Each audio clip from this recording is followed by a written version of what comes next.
everybody, welcome back to the 509. I was in the shop right now. I was making some door pans. I've got the lengths of them here cut, and just going to show you real quick. Basically, this video is meant to show you how to use this roller bender that I got from storts.com, and it's a small one, but it's got, it's got a pretty good reach. But I'll share the details with you in a little bit. But as far as the door pans are concerned, just imagine this is the long part that goes out all the way across the door.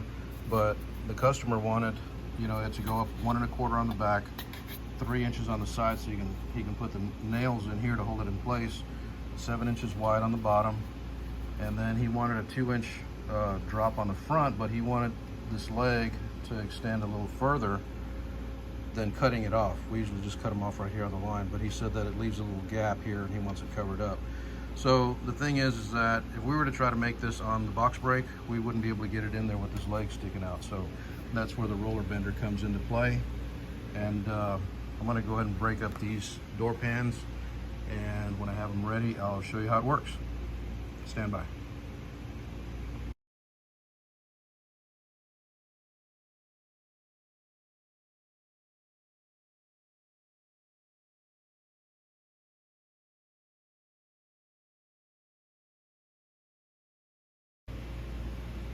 All right, so we got all 3 of those door pans made, and this is the Storts roller bender, like I was talking about a minute ago.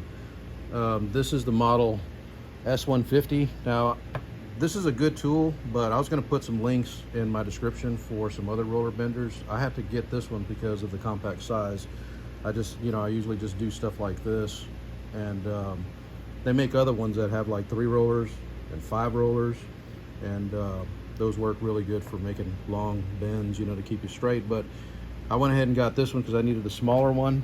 And let's just go over some of the details on this real quick. First of all, this will bend up to 110 degrees, so it'll bend past a 90 degree because of that angle on there. So when you start rolling and you get up to a 90 like this, you can go a little bit further, and then it won't scratch up your metal, especially if your metal's already got like a plastic coating like this does here, as you can see. That helps out. So that'll bend up to 110 degrees, which is awesome. The other thing is that it'll bend up to 6-inch depth that you can see on here. So you just line this edge up. Right now you can see that we're doing 3-inch depths, but you can move it all the way up to 6 inches here. And it's also got the measurements in centimeters on this side as well. The construction of this is stainless steel. Where my shop is right here, there's a lot of humidity. We're out here in Florida. There's lots of humidity out here, and this thing shows no signs of any kind of corrosion. I leave it in here and it works, it's doing great. These rods here are pretty stout as well. They're 16 millimeters. I didn't do the conversion to the fraction, but they're 16 millimeters. They're pretty stout. And then also the markings here, they're laser engraved, so they're not going to wear off from sliding this hole. You loosen this here and you slide it up and down, and then you tighten that back, but they won't wear off in time. And the last thing is the capabilities of this roller. So I got a cheat note over here, but first of all, it'll bend up to 24 gauge steel. Let's see here, 26 gauge stainless steel, 0.040 aluminum, 20-ounce copper, and zinc that is 1 millimeter thick. So this thing works really well. I'll show you how it works here in just a second. So what I like to do is I like to put this, the bottom part of the door pan hanging off the edge of the table here, and it just makes this flat, level. So what you do is you get your tool here and you put this flat part, or the part that's angled rather, on the top part of this, and that way you can over break it a little bit, and then you can spring it back a little bit so it'll stay at a perfect 90. So you just insert the metal into these 2 main rollers here, and then you make sure that the edge of the metal is up to these 2 rollers right here, flush, and that'll give you the depth that you assigned on this measurement rod here. So what you do is you apply a little pressure upward and you roll it back and forth.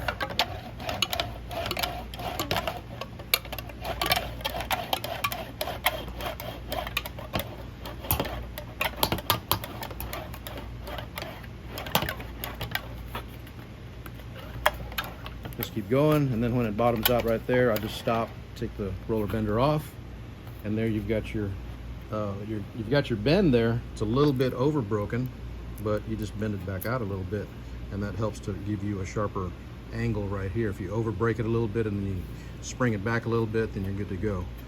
So that's pretty much it.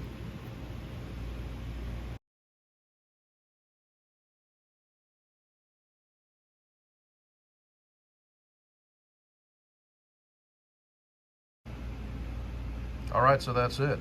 I hope you all enjoyed this video. Just to let you know again, I do have, I'm gonna put some Amazon affiliate links down below.